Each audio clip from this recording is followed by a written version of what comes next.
ప్రధాని మోడీ అధ్యక్షతన కేంద్ర కేబినెట్ అత్యవసర సమావేశం జరుగుతోంది. పహల్గామ్ ఉగ్ర దాడి పరిస్థితులపై చర్చిస్తున్నారు. ఇప్పటికే ఇదే అంశంపై కేంద్ర కేబినెట్ భద్రతా వ్యవహారాల సమావేశం జరిగింది.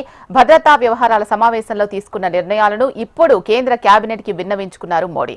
ఈ సమావేశానికి డిఫెన్స్ చీఫ్ త్రివిధ దళాధిపతులు హాజరయ్యారు. భారత్ ముఖ్య సలహాదారు అజిత్ దోవల్ కూడా హాజరయ్యారు. ఈ సమావేశం తర్వాత ఉగ్ర దాడికి ప్రతీకార చర్యగా తీసుకున్న నిర్ణయాలను ప్రకటించనున్నారు. రైట్, దీనికి సంబంధించి మరింత సమాచారం మా ప్రతినిధి ఆర్కే అందిస్తారు. ఆర్కే, చెప్పండి, ఎటువంటి నిర్ణయాలు తీసుకునే అవకాశాలున్నాయి?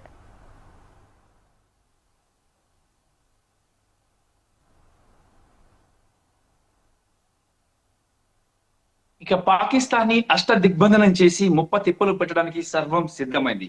కేంద్ర కేబినెట్ సమావేశాలు దేశ రాజధాని ఢిల్లీలో జరుగుతున్న వరుసగా 3 కీలక సమావేశాలు జరిగాయి. 3 కీలక సమావేశాల్లో కీలకమైన నిర్ణయాలు తీసుకుంటున్నారు. ఆ పాకిస్తాన్ని దిగ్బంధనం చేసి మట్టి కర్పించడానికి అవసరమైన నిర్ణయాలు చాలా వేగంగా జెట్ స్పీడ్ గా మోడీ పరిగెడుతున్నారు ముందుకి.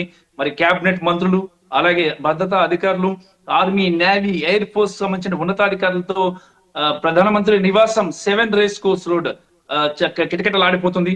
మరి ఎక్కడ చూసినా కూడా ఇదే పాకిస్తాన్ అలాగే ఇండియా వార్ యుద్ధ వాతావరణం నెలకొంది. మరి ఇటు నార్త్ బ్లాక్ గాని సౌత్ బ్లాక్ లో గాని అధికారుల రాకపోకలతో అంతా ఒక కోలాహలంగా ఏర్పడింది. యుద్ధం ఇవాళ రేప అన్నట్టుగా ఉంది. మరి ఈ నడుమ ఈ రోజు 3 కీలక సమావేశాలు జరిగాయి.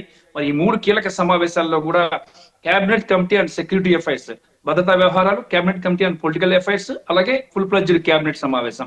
మరి ఈ అన్ని సమావేశాల ఉద్దేశం కూడా ఒకటే, పాకిస్తాన్ ని ఎలా మట్టుబెట్టాలి, పాకిస్తాన్ ఉగ్రవాదానికి ఎలా చెక్ పెట్టాలి. ఇప్పటిదాకా కూడా దాదాపు 6 దశాబ్దాలుగా భారతదేశం ఈ పాక్ తో నానా ఇబ్బందులు పడుతుంది. ఎంతో మంది అమాయకులు ప్రాణాలు కోల్పోయారు.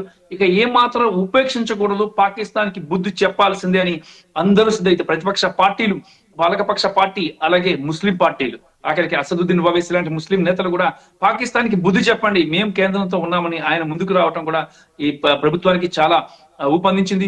మరి ఈ నేపథ్యంలోనే త్రివిధ దళాల అధిపతులతో సమావేశం నిర్వహించారు. పాకిస్తాన్ ని ఎక్కడ కొట్టాలి, ఏ విధంగా కొట్టాలి, ఏ టార్గెట్లు చేయాలి, ఎక్కడెక్కడ టార్గెట్లు చేయాలి, ఇటు గగనతలం మీద, ఆకాశంలో, నీటిలో, అన్ని చోట్ల కూడా భారత సైన్యాన్ని మోహరింపజేశారు.